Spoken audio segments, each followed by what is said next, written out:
बेटा, ये कहाँ ले आए हो तुम दोनों मुझे? ये तो वृद्धा आश्रम है। तुम तो कह रहे थे कि चाचा जी याद कर रहे हैं बहुत दिनों से मुझे, इसलिए थोड़े दिन मुझे मेरे भाई के यहाँ छोड़ने जा रहे हो। फिर गाड़ी यहाँ क्यों रोक दी तुमने? अशोक जी ने वृद्धाश्रम को देखकर अपने बेटे राजीव से पूछा। राजीव बोला, पापा, मैं आपको वृद्धाश्रम ही छोड़ने आया हूँ। आपका कोई भाई वाई आपको याद नहीं कर रहा है, मगर यदि कल आपको बता देता कि आपको वृद्धाश्रम चलना है मेरे साथ, तो शायद आप आने के लिए तैयार ना होते। इसलिए आपको बिना बताए मुझे ये कदम उठाना पड़ा। कार में आगे की सीट पर राजीव के बगल में बैठी हुई राजीव की पत्नी रोमा बोली, पापा जी, टाइम वेस्ट मत कीजिए और कार से जल्दी उतर जाइए।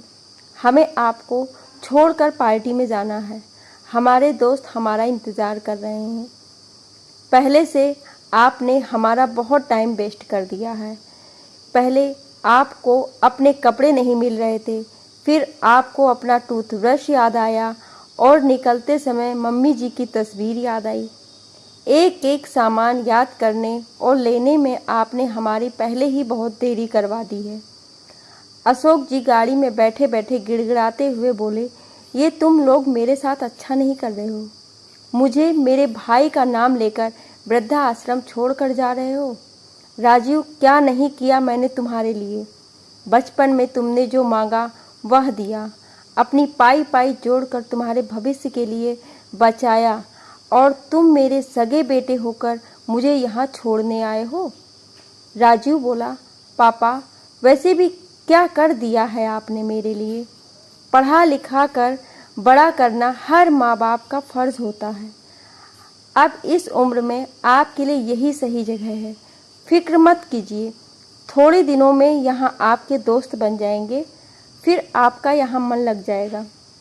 वृद्धा आश्रम ही आप जैसे बूढ़ों के लिए सही जगह है।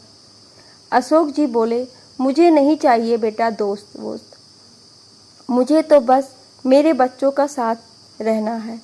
मुझे तो मेरे घर रहना है बस। मुझे घर वापस ले चलो बेटा। रोमा बोली, पापा जी, कौन सा घर? अब वह आपका घर नहीं है, समझे? अब वह घर हमारा है। आप यहाँ आराम से रहिए और हमें वहाँ आराम से रहने दीजिए, ताकि हम अपने घर में दोस्तों को बुलाकर पार्टीज़ कर सकें। वैसे भी आपको तो ये पार्टीज़ वगैरह पसंद नहीं, इसीलिए आपके लिए यही जगह सही है। राजीव भी रोमा की हाँ में हाँ मिलाते हुए बोला, हाँ पापा, हमारे घर में भी अब से ज़्यादातर पार्टीज़ होंगी और हमें उसमें कोई रुकावट नहीं चाहिए, इसीलिए बेहतर है आप यहाँ रहें। अशोक जी बोले, क्या इसी दिन के लिए माँ बाप औलाद को इतना बड़ा करते हैं राजीव? राजीव ने कार में से उतरकर पीछे वाली डिग्गी खोली और पापा का सामान निकालकर नीचे फेंक दिया और दोनों हाथ जोड़कर बोले, पापा जाइए अंदर, ताकि हम भी यहाँ से जल्दी जा सकें। रोमा बोली, और कितना टाइम वेस्ट करेंगे हमारा पता नहीं। अशोक जी बेटे बहू का ऐसा व्यवहार देखकर दंग रह गए और चुपचाप कार से उतर गए। जैसे ही वह कार से उतरे, राजीव ने झटके से अपनी गाड़ी घुमाई और वहाँ से चला गया। रोमा बोली, अच्छा हुआ हमेशा के लिए बला टली। अशोक जी ने अपना नीचे पड़ा सामान उठाया और भीगी पल के लिए अंदर वृद्धाश्रम में चले गए। अंदर से एक सहकर्मी आया और उसने अशोक जी के हाथ से सामान ले लिया। सहकर्मी से अशोक जी के आंसू छुप न सके। वह बोला, बाबूजी रोइए मत, यहाँ आपके जैसे हजारों वृद्ध हैं जिनको अपने बेटे बहू ने अपने ही घर से बेदखल कर दिया है। जब ये वृद्धाश्रम इतने बूढ़ों का भार उठा रहा है तो आपका भी उठा लेगा। अशोक जी ने पूछा, बेटा तुम्हारा नाम क्या है और तुम कितने सालों से यहाँ काम कर रहे हो? सहकर्मी बोला, मेरा नाम राघव है बाबूजी, और मैं 5 सालों से यहाँ सभी की सेवा कर रहा हूँ। सच कहूँ तो सभी को यहाँ देखकर बहुत दुख होता है और मुझे ये बात सोचने को मजबूर कर देती है कि कैसे कोई अपने ही माँ बाप को वृद्धाश्रम छोड़ सकता है। वैसे बाबूजी, आप मुझे अपना ही समझना और कोई भी काम हो तो मुझे आवाज़ दे देना। राघव अशोक जी को उनका अपना कमरा दिखाते हुए बोला, वैसे आपके साथ ऐसा क्या हुआ बाबूजी कि आप यहाँ पहुँचे? अशोक जी कमरे के पलंग पर बैठकर रो पड़े और बोले, राघव, मेरी पत्नी का निधन हुए 2 साल हो चुके हैं। मेरी पत्नी गोदावरी के निधन के बाद मैं ज़्यादा बीमार ही रहने लगा। मुझसे 2 रोटी भी ना खाई जाती थी। एक दिन बहू रोमा से मैं बोला, बेटा, मुझसे ये रोटी सब्जी नहीं खाई जाती है, हो सके तो मेरे लिए अलग से खिचड़ी या दलिया बना लो। बस मेरे इतना कहते ही बहू मुझ पर भड़क पड़ी। कहने लगी, आपको तो बस बैठे बैठे फरमाइशें सूझ रही हैं, कभी ये बना दो, कभी वह बना दो। मैं क्या आपकी नौकरानी हूँ? मेरी बात कान खोलकर सुन लीजिए। अब आपकी पत्नी तो दुनिया में नहीं रही जो आपकी फरमाइशें पूरी करती थी, और मुझ पर यह जोर ज़बरदस्ती नहीं चलेगी। बेटा राजीव भी उस दिन रोमा से बोला, रोमा, बना दो ना खिचड़ी। खिचड़ी बनाने में भला कितना ही समय लग जाएगा? रोमा बोली, राजीव, तुम्हारे पापा के लिए मुझसे अलग से कुछ ना बन पाएगा। जो भी है यही खाना पड़ेगा। वैसे भी अब ये बूढ़े हो चुके हैं और इनकी तबीयत भी ठीक नहीं रहती। मुझसे इनका अलग से काम नहीं होगा। तुम इन्हें वृद्धाश्रम छोड़ दो। ये सुनते ही मैं डर गया।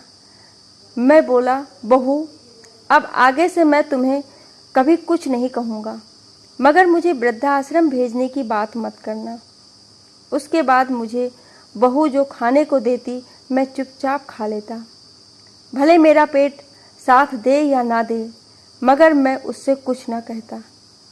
एक दिन राजीव जब मुझे जेब खर्ची के पैसे दे रहा था तो रोमा ने राजीव के हाथ से पैसे खींच लिए और बोली, क्या ज़रूरत है राजीव इन्हें पैसे देने की?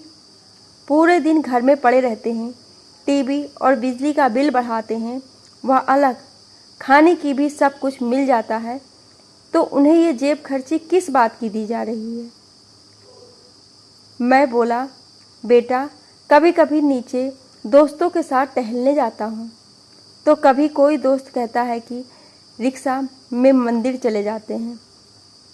अब इस उम्र में इतना चलना हो नहीं पाता है कि मंदिर चलकर जा पाएँ। तब जेब में 2 पैसे चाहिए होते हैं तो रिक्शा पकड़ सकते हैं, वरना दोस्तों के सामने शर्म महसूस होती है। रोमा बोली, पापा जी, कोई ज़रूरत नहीं दूर दूर मंदिर जाने की, हमारे बगल वाले मंदिर ही जाया कीजिए ताकि रिक्शे के पैसे बच जाएं। राजीव बोला, पापा, रोमा सही कह रही है। बस उस दिन से मुझे जेब खर्ची भी मिलनी बंद हो गई। मैं तो चुपचाप ज़िंदगी गुजर बसर कर रहा था और साथ ही भगवान से प्रार्थना भी कर रहा था, हे भगवान, अब मुझे भी जल्दी उठा ले। गोदावरी ना जाने मुझसे पहले क्यों चली गई। मुझे उसका बहुत सहारा था।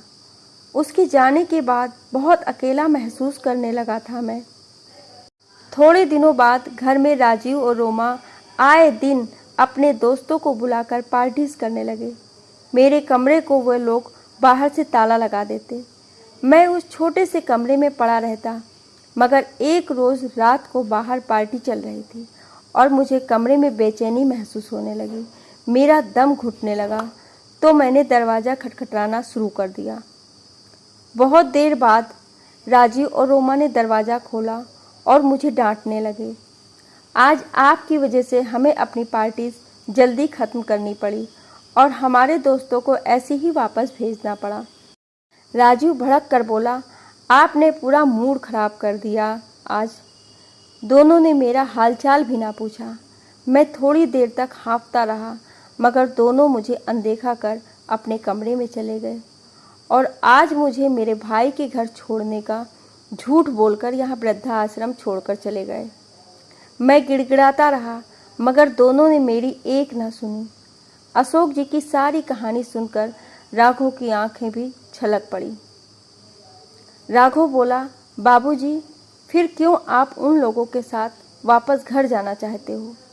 वह लोग तो आपका ध्यान भी नहीं रखना चाहते। यहाँ कम से कम आपका ध्यान तो रखा जाएगा। अशोक जी बोले, राघव, उस घर से यादें जुड़ी हैं, मेरी और गोदावरी की। गोदावरी की यादों के सहारे मैं उस घर में कैसे भी गुजारा कर लेता और चाहता था कि मेरी अंतिम सांसें मेरे घर में ही पूरी हो। मेरे घर से मेरी अर्थी निकले, इसीलिए तो बेटे बहू का ये व्यवहार भी सहन कर रहा था। राघव बोला, बाबूजी, आप चिंता मत करिए, आप यहाँ बैठिए, मैं आपके लिए पानी और चाय लेकर आता हूँ। अशोक जी ने अपने आंसुओं को पोंछा और अपने बैग से गोदावरी जी की तस्वीर निकालकर देखने लगे। राघव उतने में अशोक जी के लिए चाय नाश्ता लेकर आ गया। अशोक जी धीरे धीरे वृद्धाश्रम में रचने बसने लगे थे, मगर उन्हें घर बहुत याद आता था। उनके घर के आसपास रहने वाले उनके सभी मित्र बहुत याद आते हैं।